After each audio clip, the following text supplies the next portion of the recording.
This is Quakecast 55.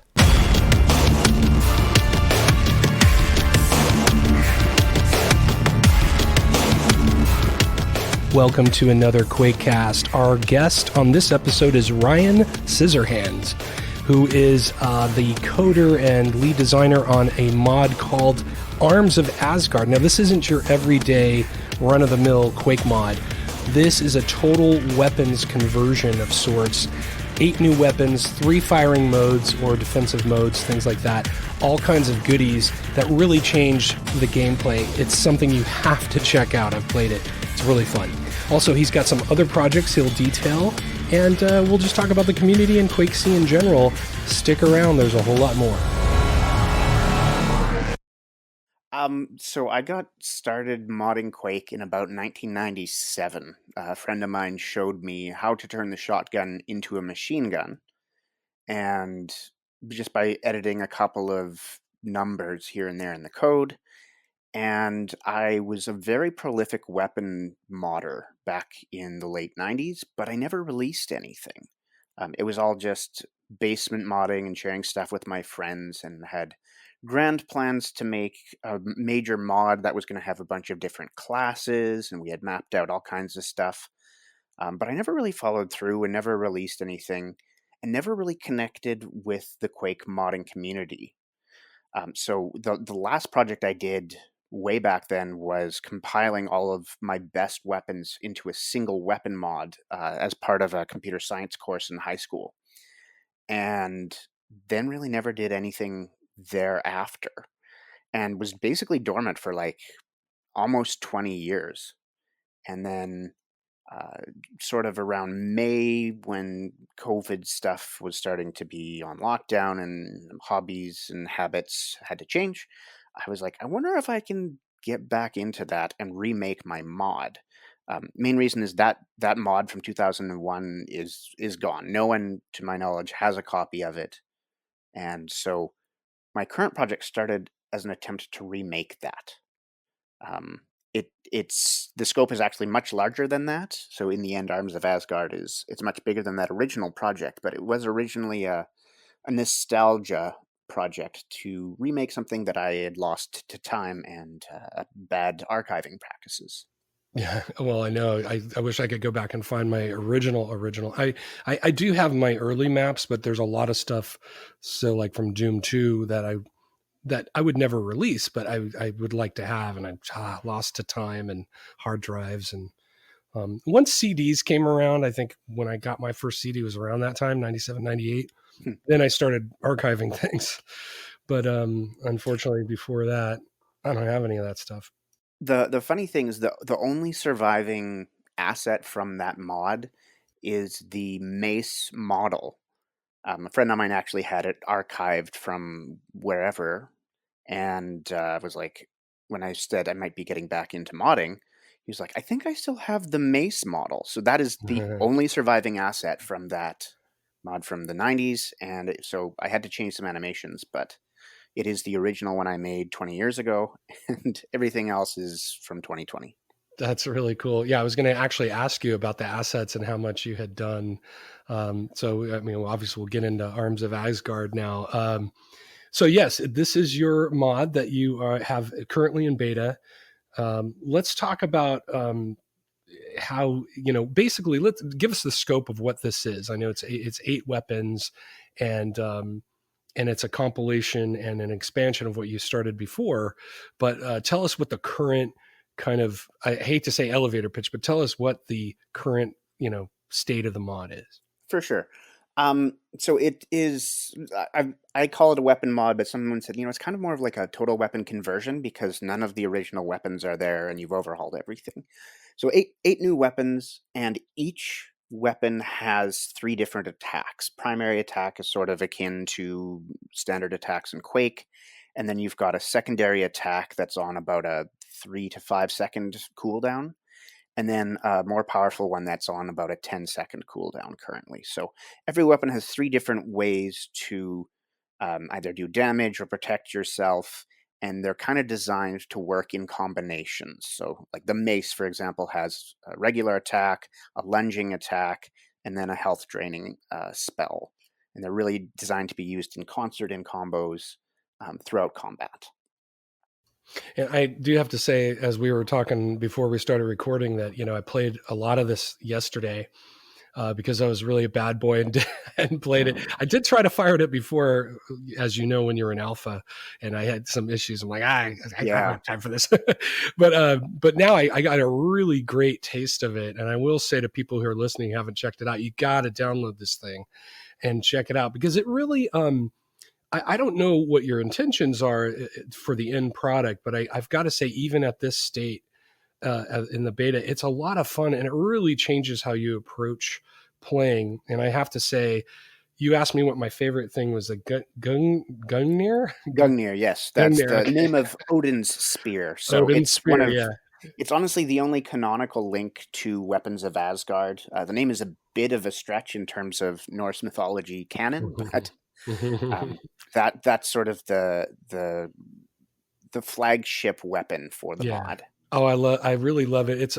I'm still not, I don't have it mastered yet, but it's this guy. It just reminds me of, Troy, that I have never seen the movie, but you've seen the trailer where, what's his name is Brad Pitt is like flying through the air with the spear and he's getting ready to take someone out in slow motion. And it makes you feel like that in Quake, which I don't know if people can wrap their heads around that, but you'll know it when you do it. It's really fun. And then also, I really love the lunge that you added to the mace, to the blood taker, right? Blood Yeah. taker. Yep. I love that. That changes the gameplay. So it's super simple, but it changes it so much. So talk about, maybe we should just dive into each one and go through kind of quickly what each one is, kind of the evolution of where you were back in the 90s to where you are now. Sure. So the mace is probably the least changed weapon. Primary attack is a regular melee. It's a little bit more range than the original axe and more damage because right from the get-go, I wanted the floor of how much damage every weapon could output to be a little bit higher. Like the axe and the shotgun to me are very, very weak. Yet at the top range, the rocket launcher is very powerful. So I kind of wanted to compress the weapons a little bit, bring the total damage down on the higher weapons and up on the lower weapons. So that's why the mace is a little more potent. The lunge uh, is it's interesting because I'm trying to build it so it's compatible with vanilla Quake, but the lunge does give you access to some high ground that you couldn't otherwise get without, say, rocket jumping in original Quake. So I, I actually had to tone it down to make sure you couldn't make game breaking leaps to high ground that would break the game. So I've always been balancing it against, could you have rocket jumped here? And if so, sure, that's what the mace will do. Right, right. Its original purpose is really to chase people down or to try to escape because you can cover some pretty good distance with the lunge. That existed as it was in the original mod, and then the original mod only had 2 attacks per weapon. So the spell, which drains health, does damage to an enemy, and then bloody chunks of flesh fly to you and heal you. Yeah, I love it. So the drain part of that is new. And then I guess I can move on to the crossbow. The crossbow has iterated a lot. Originally, you would use your secondary fire to load it and primary to attack, but if you didn't have one loaded, it wouldn't fire. It was designed to be something that you would take forever to load outside of combat, and then once combat was ready, you'd fire at once and switch to something else because it takes so long to reload. Well, that felt horrible. Like, Quake is a game that if you hold the mouse button, you should be shooting.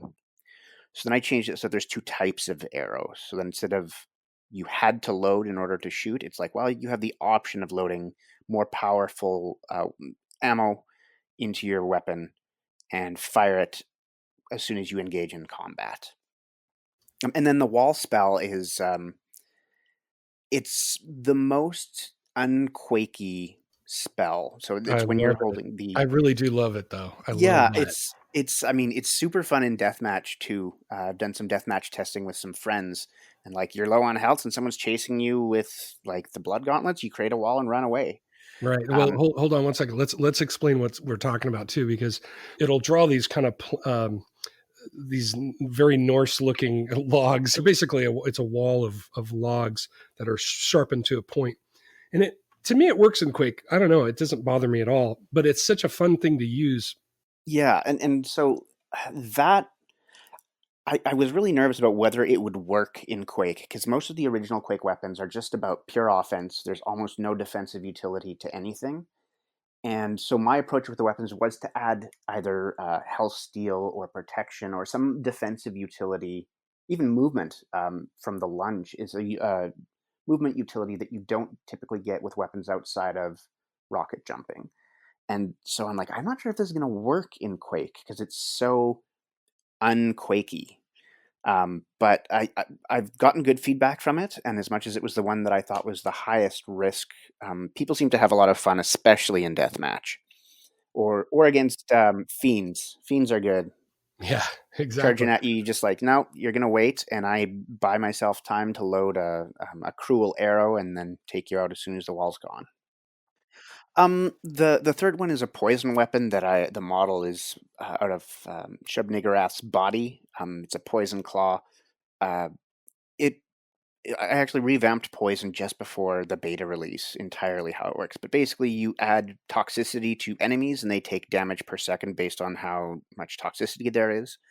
Um, and then there's both rapid projectiles as the primary fire, secondary fire is like a cloud of poison. And then the last one will target enemies around you who are poisoned and do all of their poison damage that's pending as explosive damage. So you can poison a group of enemies and then have them explode and kill each other with the explosions. Nice. Yeah, I that was one of two weapons I didn't get a chance to test yesterday when I just never came across those, but or at least I didn't use them to their full effect. Let's put it that way. But yeah, I love the particle. That's something I want to talk about later. But the particle effects, I've never seen anything like this in Quake. But anyway, let's continue on through the weapon. Sorry, Sure. I'm excited. Four is the Tome of Elementus. It's sort of a elemental based spell casting. It borrows the book from Hexen 2. And for primary attack is a bunch of icicles that they have a weird spread effect because it's actually unspread. They converge. So they spread out around you and then they converge on a singular point, and then thereafter that they diverge. So my idea was I want something that's like a shotgun, but a little bit stronger effective range. And by having them come together rather than apart right from the player, it does extend the effective range. But as soon as you get past the part where they have converged, the damage drop off is very, very strong. The secondary is one of my favorites. It's the rock that you launch that has knockback. And as a game that doesn't really have a lot of knockback, you can do some interesting things to knock shamblers into lava and just get them out of your way. Um, and it's very jarring when you get hit with it in deathmatch, for sure, because it really displaces you quite a bit. Yeah, I was going to say, boy, that's got to really change your view very quickly because Oh, because I had ogres up on a parapet, just knocking them off. So I was laughing my ass off, and then oh they'd yeah, land and kind of sit back up if they didn't die. You know, so it's a crazy. fun one. It takes a bit to get used to because there is an arc to it. Um, so it takes a bit of practice, but once you do get the arc down, it's really fun.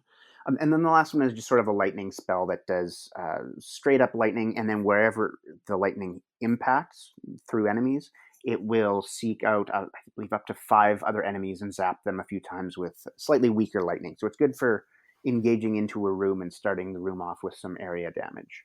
Yeah, and honestly, I love this one too. I didn't use it. I didn't use this as much because I wasn't thinking about it. But it's a tactical thing, and um, but yeah, that's a lot of fun when you see it happen. And a lot of this stuff sounds like it's OP, but it's not. You've really balanced quite a bit of stuff. So you're causing damage. You're hearing let's say when you're not playing an FTE, there's not quite as much visual feedback. But when you play an FTE, you can see a lot more feedback and feel things a lot better. So, but yeah, that's a fun one. I enjoyed Yeah, that one a lot. that one, the only real utility to it is that rock to be able to knock people back or knock enemies into other enemies and do damage that way. It does chain that way. But other than that, it's pretty much pure damage. Following that, weapon 5 is the hammer. So that's borrowed from Mjolnir and reskinned as Loki's hammer. It's a lava hammer rather than a lightning hammer. And that one has gone through more iterations than any other weapon except for the replacement for the lightning gun. It's got a kind of weak projectile, but if you hit a monster, it'll do minor area damage. But when you throw the hammer, you can't attack with it until it returns. Um, the secondary shoots out a bunch of fire projectiles that set people on fire, but the last one seems to be universally everyone's favorite. You basically slam the ground with the hammer, and enemies near you take damage and are launched up into the air. So it's really good for engaging with a group of enemies, like, let's say, just across the slime bridge in E1M1. There's a whole bunch of soldiers there. You can hit the ground, launch them all up into the air, and then set them on fire. That one's a lot of fun. Mm-hmm.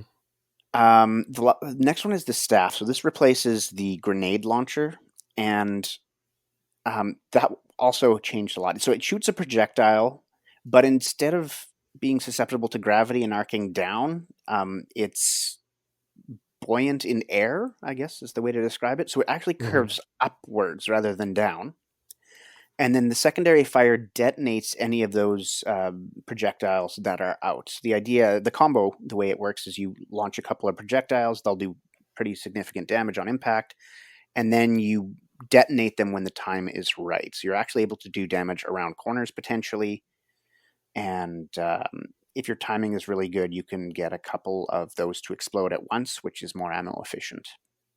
And then the spell is a defensive, gives you temporary armor that's significant. It absorbs all damage for up to 3 seconds, capped at 200, and then thereafter it makes sure you have at least 50 armor.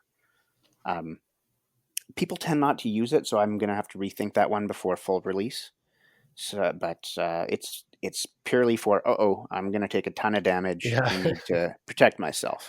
Yeah, I was at the end of episode 2, map 4, with fiends and ogres, and I used it a couple times for sure. Cool. So my favorite, the Gungnir. Oh yeah, that's the next one. Yeah. Spear of Odin. So it replaces the rocket launcher. So to some extent, I wanted it to be a coveted weapon. I wanted it to be on the higher end of the damage per second, but I didn't want it to be super broken. I didn't want it to be, no matter what, if you have it, you'll use it. I want all of the weapons to have their space and have a time when they would be the most optimal weapon to use. So the primary attack is just a standard but fairly long-range melee attack that if you don't hit something, will shoot a short-range projectile. So it's good for engaging medium range. Note, it also makes you lunge forward underwater. So Gungnir the spear is very, very good for underwater combat. The secondary, as you mentioned, that's the dive. So when you trigger the secondary, it jumps you straight up into the air, and then if you're looking down on something and you have high ground, you will dive towards where you're aiming, and then do an area explosion that does damage and knocks enemies back and is quite potent. That one's a lot of fun. Yeah, it's a blast. And the real combination comes in play with the third attack, which is the spell, which is a vortex. It's sort of like a little magical tornado thing that pulls in enemies and locks them in place. So the way that combo is designed to work is you launch the vortex, it pulls in your enemies, you dive on them and do area damage to all of them, and then clean them up with the primary attack. The vortex was also in my original mod, and was one of the it was sort of the other flagship weapon, but it didn't have a secondary fire. It was just on its own. I never really figured out what to pair with it. So this is sort of filling in the gaps of that weapon with canonically Odinic weapon, Spear of Odin Gungnir. Yeah, it's a lot of fun, and again, as you explain all these things, I'm just thinking, like, there's so much gameplay depth. I really want to play a lot more of this. Because there were occasions where I would use the vortex on weaker enemies, and they would because they're taking damage, right? Because the vortex doesn't do any damage really? Okay. unless there's other collisions in there, but Maybe that's what it was, because like a couple of times I would have monsters die and I'd be like, before I could get over there. But then, yes, there were other times where I'm like, you guys are toast. And I'd jump up. And I wish I'd recorded a demo because I had a good time. It was really fun. Um, that's what I was aiming for. I wanted every weapon to be fun and not feel like, oh, I wish I had something else. Like the nail gun is only awesome if you don't have the super nail gun. Once you have it, it's completely obsolete, and I wanted to avoid any obsolescence in my weapons. well done. So far, so good. And then finally, the sanguinators. So they're blood gauntlets, the model borrowed from Hexen and reanimated and whatnot, um, reskinned. That weapon, this is probably the current version is probably the 20th version of that weapon. I have refactored it and changed it and redone the design so many times, and I'm finally pretty happy with it. So it's the most complicated weapon, the most code I've ever put into a weapon. Um, the primary attack is just a regular hit scan attack at pretty short range. And if you hit an enemy, it causes a blood droplet to appear at them and it flies over to you. And it kind of converges on the right of your screen so you can see all the blood clots floating there. They will heal you if you're below 100 health. So it's a good way to have to do some maintenance damage as you're hitting people. You're healing yourself, so it's really good for sustain. But if you have 100 health, the blood globs just float there. And then what the secondary attack does is, if you have none of the blood clots available, it takes 30 of your health and turns it into this corrupted blood thing that floats by you and attacks enemies. But if you've got any of that blood floating, it will take that instead of your health. So the way it's typically used, you go and you fight a few people, you gather up these little blood globules that float around you, and then you turn it into offensive power. The other thing it's good for is there are times in Quake where you're like, you know what, I don't have ammo, but there's lots of health packs I don't need. If only I could turn that ammo into, or that health into ammo. And so the sanguinators are one way of doing that. And then, so as much as I've said I want the weapons to be fairly balanced, the one exception is the spell on the sanguinators. It is not designed to sort of fit in with the other weapons in terms of damage per second. It is much higher. When you hear someone cast the blood tornado, you run. That's what I want. I want it to be kind of like the quad sound. You hear it, that is the thing you run from. So what it does is it spawns a number of gibs and bones and zombie parts that spin around the player, and they will heal and add armor to the player, so defensive utility. But if you're using the gauntlets, every time you attack with their primary attack, it will launch one of the gibs that's floating around you as an explosive. The drawback to this, to make it not so busted, is when you cast the blood tornado, it consumes all of your ammo, and you have to have quite a bit for it to work. So thereafter, you're kind of in trouble, but because there's enough melee weapons or weapons that don't use ammo, you're not totally screwed. But it's definitely like one of those, all right, I'm committing all of my resources to this, and I'm going to wreck whatever's in this room, and thereafter I'm going to have to collect some ammo real fast. Nice. Well, so that's a giant overview of the mod, and again, that was the one I definitely haven't have zero. I need to Impulse 9 and try it out, but I haven't done that yet. So, but yeah, that's really cool. So now let's talk about single player versus multiplayer and how you had to kind of juggle those two things. Have you focused on one over the other, or you know?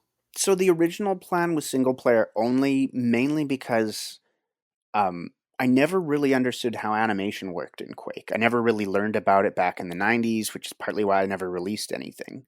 Um, and so I was like, well, I think I'll just release it single player. But more and more, I thought the way to balance these weapons against each other is testing in deathmatch. So it's to my advantage to at least get it ready for deathmatch in order to balance things evenly, or at least within a range that is a little more compressed than the Quake weapons. So originally I had no intention of doing deathmatch, and just eventually was like, you know what, this could be really fun. So then I learned how to do some animation stuff and how to animate the player a little bit. Mostly what I ended up doing is just taking existing player animations and then moving the appropriate weapons to the correct spot. In particular, so I've animated all of the melee weapons, the spear, the mace, and the hammer. The player animation actually uses those weapons now. Nice. So That's cool. the reason the beta is officially released as single player is there's definitely some bugs I have with some of the player animations in deathmatch. Like one where they die and I think it's using like a mace pain animation and he's just standing there. It's a very obvious bug in deathmatch, but the goal is for the final release to have that ironed out and be available for single player or deathmatch. Nice. That's great. So that obviously means co-op as well. So that'll be Yeah, fun. That'll be great. So now as far as so FTE and your other, because again, I was kind of delighted to realize that I could use other source ports because I'm just set up. I'm not set up to really use FTE on a daily basis, yeah, fair. just because of probably ignorance on my part, but just things with the way FTE works and all that stuff. So I have it kind of segregated on my hard drive as its own thing. So I did again, like I played it yesterday. So tell me about your kind of embracing that and why you made that decision, because a lot of people still are learning about FTE and they're like, oh, what's that? Oh, okay, it's better than Dark Places. What? Tell me more. That For kind of thing. sure. So, I mean, in May, I came back to try to mod Quake, and of course was like, okay, what code base do I use? What engines should I support? And most people who make mods and maps suggest Quake Spasm as the primary engine. So that's what I started with. But then when it came time to do my first deathmatch testing, ran into all kinds of issues. And it was Spike, whoever, who said, FTE already handles the port forwarding and does some stuff to make deathmatch games easier. So that was when I first switched to that, was just to get the first deathmatch test going. And then as I got more and more into FTE and started using it and started using some of the different rendering options, in particular the dynamic option, that I was like, this is the hottest I've ever seen Quake. Um, the particle effects, as much as they're very different from original, fit the sort of fantasy theme of my mod really, really well. And I realized that, like, this is what I should be doing for all of my screenshots, for all of my videos. This just looks good. And FTE supports all kinds of things. It makes things easier. It's a very, very well thought out engine. And so I'm like, it looks so good. I'm gonna make that the officially recommended one, though I still do test it on like Quake Spasm and a few other things. In particular, because FTE handles things that other engines don't. Like, it's more forgiving if you don't properly pre-cache things. So, after a while, I'm making it for FTE, and suddenly I'm like, I'll test it in Quake Spasm, make sure it works, and things break. And then So kaboom. the one drawback, exactly, the one drawback for FTE is it's so forgiving that you still have to test in other engines if you want them to work, because it's just handles more stuff for you and makes life easier. Now, But so let me interject there though. Now, what about spiked? Is there a reason you just because spiked kind of gets you halfway there in a lot of cases, right? Am I wrong? I mean, or I did you? honestly, I haven't used that very much, and like Okay. even coming back when I'm like, so I need an engine, and there's more engines now than I Right. knew existed. Mhm. So I mostly just looked to the community for suggestions, and across the board, it was Quake Spasm and FTE were the highest recommended ones. And because I enjoyed working with FTE, those are the officially tested and supported Right. ones. Though it does, because my code base is just vanilla ID1. Um, I don't use any crazy extensions, and I'm not dependent on anything for a particular engine.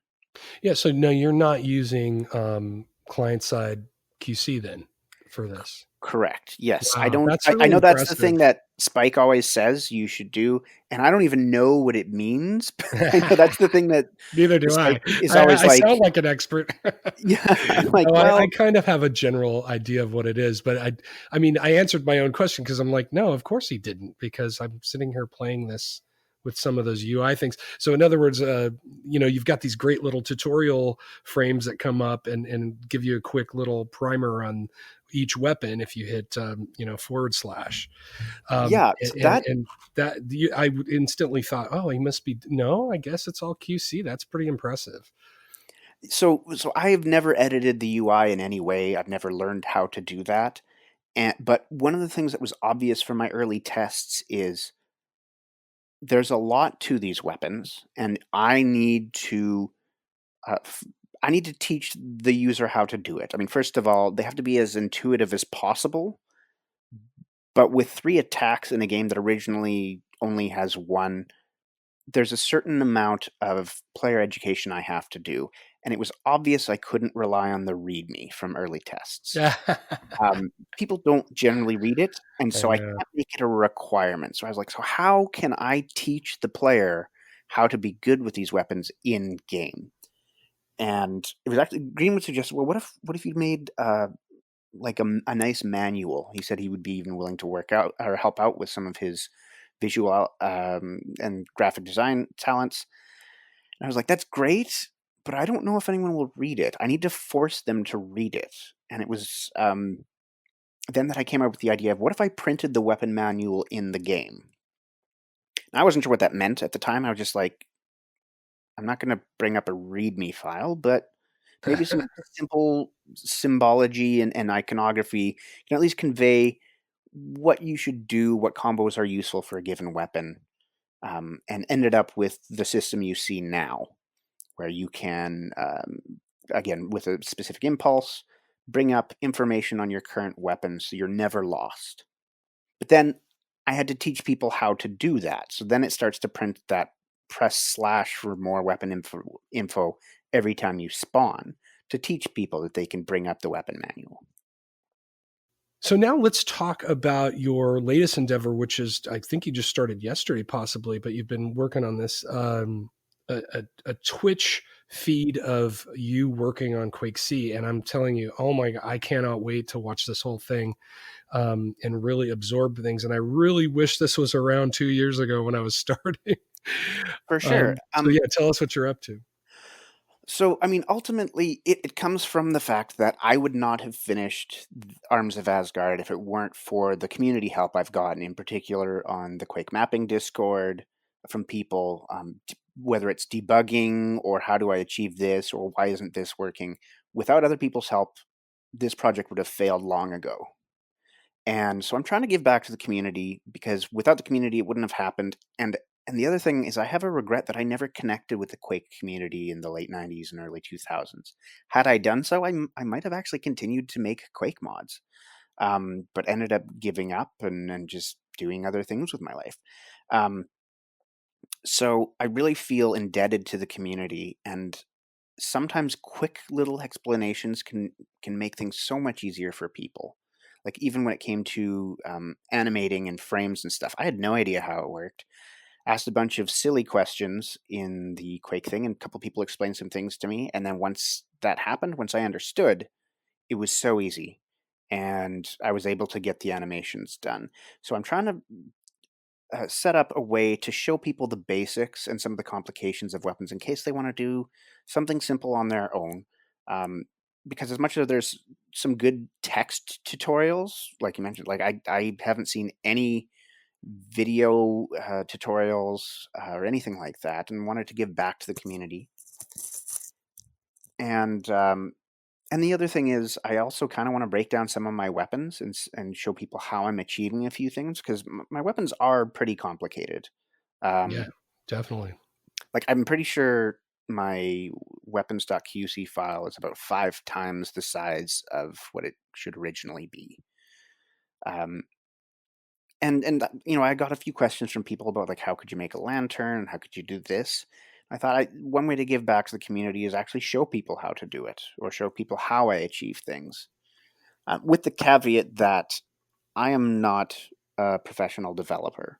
So I can show people how you can achieve things, not necessarily how you should achieve things.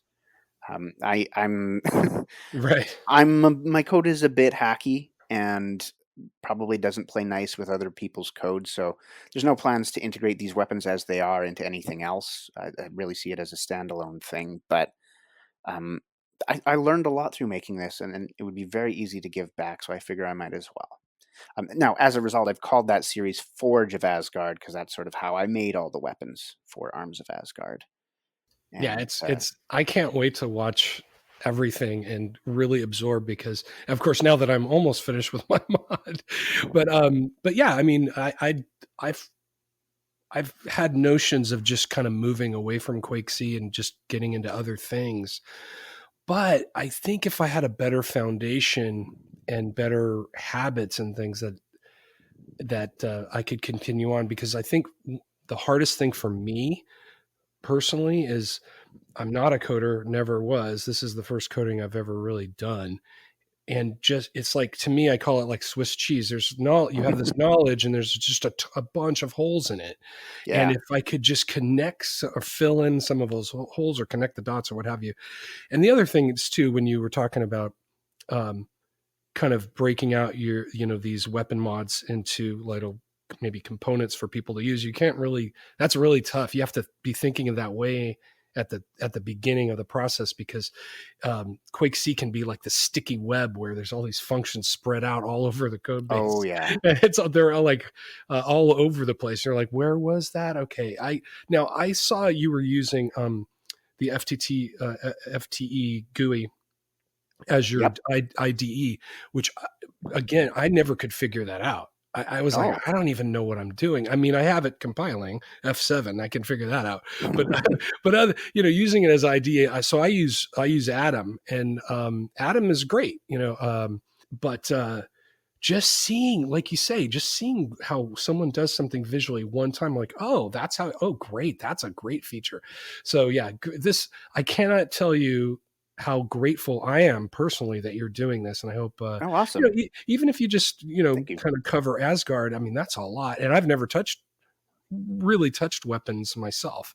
So I remember back in the 90s, that's all QC were weapon mods, and things like the Air Fist, and then Yeah. TF2 or TF Team Fortress, I should say. Yeah. It was just a huge weapons mod, Oh yeah. on complete, on steroids. So, Well, and but that was one of the inspirations for the original project that I never completed, was we wanted to kind of make a fantasy version of that. yeah, that would be awesome. And that was the plan. And the funny thing, so it was myself and maybe four friends from elementary school at the time were planning to do this big fantasy conversion with classes and whatnot. And its running title was Soul of Evil, which ended up being an actual project that Tronin finished.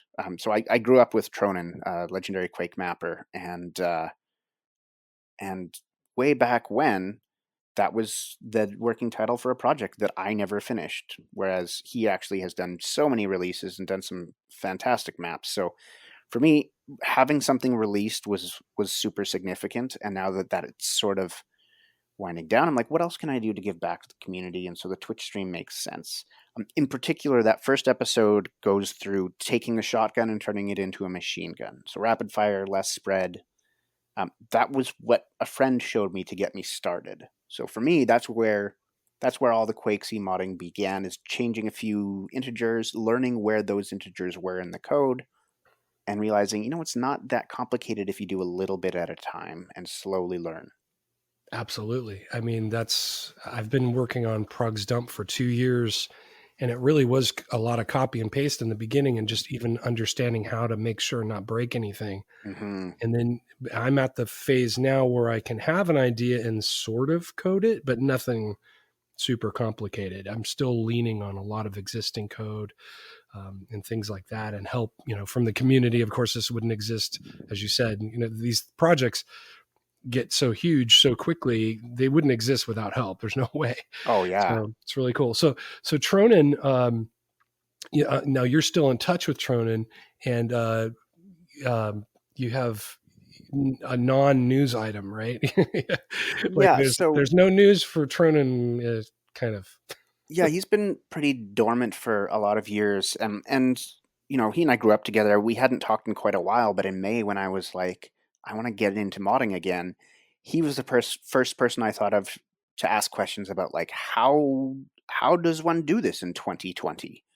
Um, Especially because I couldn't find links that weren't dead for tools and things like that, and he was able to connect me with the Discord, the Quake mapping Discord, and that helped me find the resources I needed, both in terms of like source code, getting an engine, getting a compiler, all of that stuff. Helped me get set up with that by pointing me in the right direction of the community that I didn't ever connect with back in the day. Um, and I'm allowed to say that we haven't seen the last of Tronin's maps. There's some active work at the moment. Um, but I can't really speak to the details of the project there. But he and I have been in contact, and then he's helped me out with a lot of testing and finding the right people in the community to ask the obscure questions to. His presence in the community, he knows who knows, so that's been a huge help to me. Right. It's great to know that people like Tronin and MFX and others that are quiet, they're quiet, that are still working on things. So it's always great to hear those names and see those names, and you know we'll see what the future brings. Oh yeah, Well, I'm always excited for what he produces, and so keep an eye out. I'm sure there'll be something at some point. one thing I wanted to ask you about is like this last month, uh, October. I don't think I've been back in the Quake scene for about 5 years, and I have never seen a flurry of major advancements and releases and projects in 1 month. October 2020 Oh will go down man, in history. We had Dwell, you had Epochs of Enmity, you had a lot of map releases. You had things that use my Prog's dump, which like 3 of them in 1 month. I was like, wow, yeah. it's so exciting Well, to and see that. Arcane Dimensions Of- Right, 1.8. exactly. And also Um, probably the most spectacular map. I'd say, I don't want to say it's the greatest map ever made, but I think it stands as the most beautiful creation we've seen in Quake, which is Tears of the Fallen God oh by yeah, Baal. And everybody knows what we're talking about. But yeah, I didn't mean to leave out AD. You got AD coming out, and then we've got your beta coming out. So I mean, it was a noisy it's month to crazy. try to release something in terms of, getting news and getting attention, but like that's not a bad thing. No, that's I good. I wasn't even sure if anyone would be making something for Quake when I first poked around in May, and I have been shocked to see just how much people are still making and how active the community is. I do think it's bolstered by a big push in retro games. I Yeah, think the industry definitely. itself, like games like Graven and its ilk, there's a lot of really good. Medieval is another one. Good games out there that are using older tech, and have sort of a retro aesthetic but modern gameplay. I think that's really helped foster the community and helped keep people's interest in Wrath too. Um, Wrath is another one of those games that really is exciting to see that people are still making things in a Quake engine of some sort, and I'm really shocked at how active the community is. Yeah, it's Um, crazy, and then it's kind of feeding on itself too, because now we have Graven. Well, I mean Wrath as well, but Wrath and Graven from 3D Realms are uh, picking people off from the Quake community and grabbing. But it's a testament that you have some people that are working on Graven and Wrath, but they'll still come out with Quake releases, beautiful maps and oh things, yeah, because you can't stay away from Quake. Once you get the bug, you gotta kind of stick with it. yeah. Uh, I don't know how I took 19 years off, but it was partly because I didn't have the resources. I didn't even know about the QuakeC manual, so there was a lot of things back in the day that I didn't know what they did or how they worked. I just knew if I didn't include that line of code, it wouldn't work.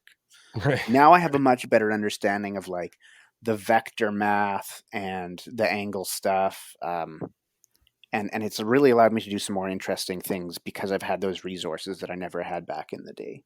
Well, I was going to say, I can't wait. I'm sure you're going to cover that because that's one of my weakest areas, trace lines and all that. Anything to do with the M word, I have no idea what I'm doing.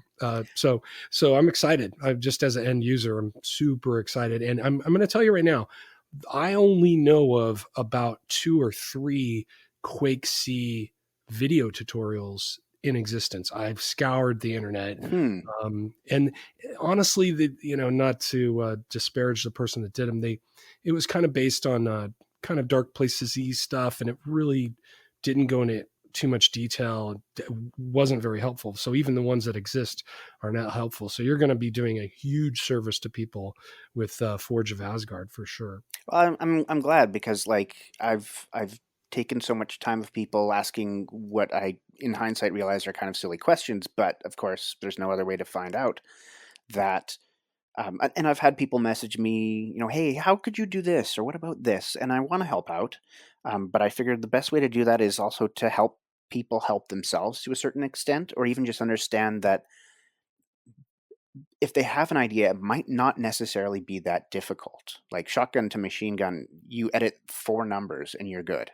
Yeah, It exactly. doesn't necessarily have to be that complicated if you're taking existing code and modifying it.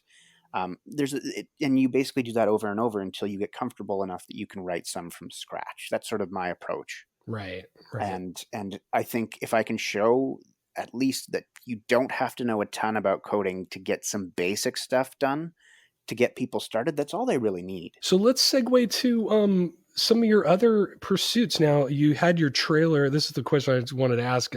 You had your trailer for Arms of Asgard, and I heard some pretty thrashing, guitar music. Now, is that you It on that? isn't. I am a guitarist, Okay, but okay. um, it was like the day of that I wanted to get the video out. I was like, I need some music. I want it to be metal. I want it to be like, I want it to sound badass. So I actually licensed that and scoured around for a while. And it was the perfect music. Just threw some weapon demo video to it. And it was right what I was aiming for in terms of the aesthetic. Yeah, I know. I tell everybody, like, if you have a release, you have to do a trailer or Yeah. something. You have to do video because it's king. Video is king. So Yep, and so it's yeah, one it's a great. click to see if it's something you're interested in downloading, because Yeah, downloading exactly. and playing the mod is a lot more. There's more barrier to entry, so let's Hmm. make it as minimal barrier to like, oh, that could be interesting. Now, I think you should record those. I don't know if you've done this. I'm sorry if you have, but I think you should record the demos and put them up as well because they're great. It's great to see someone play through it, because I watched all those demos for. I did read the README, and I Ooh, watched all those demos first. So I got to say, I don't know if you want to show that stuff, but that helped me tremendously. I actually thought about that. And what's interesting is the trailer is entirely videos from the demos that are included with the download. Right? No, I Um, get that. I get but that. It's I your source definitely material. was like, if I did each one separately and posted that, that could also be useful. I Um, really think I honestly, just from my 2 cents, I think you should just more and roll them out. Maybe roll them out every couple days so that you still have this steady stream of stuff. Hopefully, that's a good idea. this episode of the Quakecast will get you a lot more eyeballs and people, jumping in and testing this. And I would love. I don't know if you've talked to Messiah, but I did. I thought I pinged Messiah about the release. If I didn't, I will now, No, I appreciate that. because he's got servers in North America uh, that I'm sure they would have a good time, goofing off and doing some events, using the mod because it definitely adds so much. I can't wait to play multiplayer. So, Oh, multiplayer is yeah, a lot of fun. I bet. Yeah, I'm gonna try to talk my 18-year-old.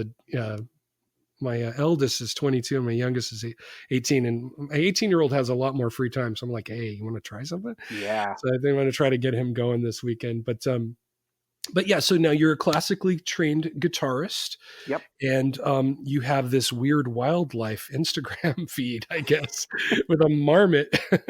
Yeah. So my Instagram feed doesn't contain very many humans. It's very wildlife centric.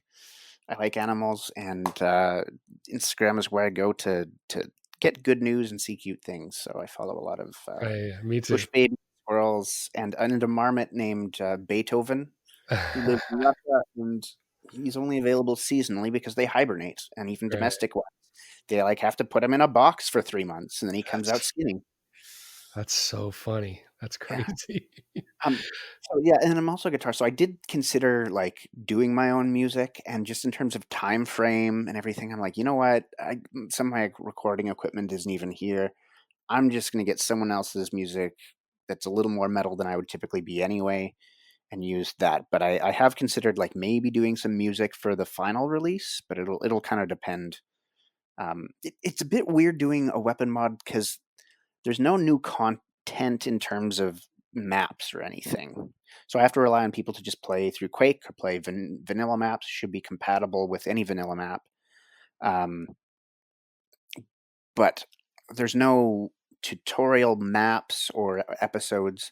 I think at some point, if like post release, I might try and host a mapping jam and see if people are interested in making some maps for Arms of Asgard to release with it at some point. But uh, I'm not a mapper myself, so for now, it's just going to be play through Quake and destroy enemies in new ways. Well, I got to be. I don't want to. Now I'm going to go on a record here and recording, but if it coincides with after I'm done with Prague's Dump, which should be December, I'm hoping. Uh, if you can't find somebody, I would love to do a start map for you. Oh, That's sort of your tutorial, or at least I'll recruit some people and we could figure out how to get this done, because I think it would be worth it as a tutorial type of thing, but also just, absolutely. it's no big deal to make a replacement start map, because all you need is your portals go into the different episodes and all that stuff. And that stuff's kind of fun. Yeah, If you don't have to balance a gigantic amount of enemies or what have you, that's not a giant project. So, awesome. but Yeah. before we wrap up, because we're getting close to an hour, is there anything we didn't cover about maybe the future of the mod, or some of your future plans, or anything we didn't touch upon? Well, I'll just touch on. So it's in beta currently. That's mainly because there's a couple of things I still haven't addressed or figured out. In particular, the cooldowns for attacks 2 and 3. There's no indicator as to whether it's ready or not, and that's a really jarring experience for people. So I have to solve that. But once I solve that problem and crush out a few bugs, and a little bit of balancing stuff, it'll be ready.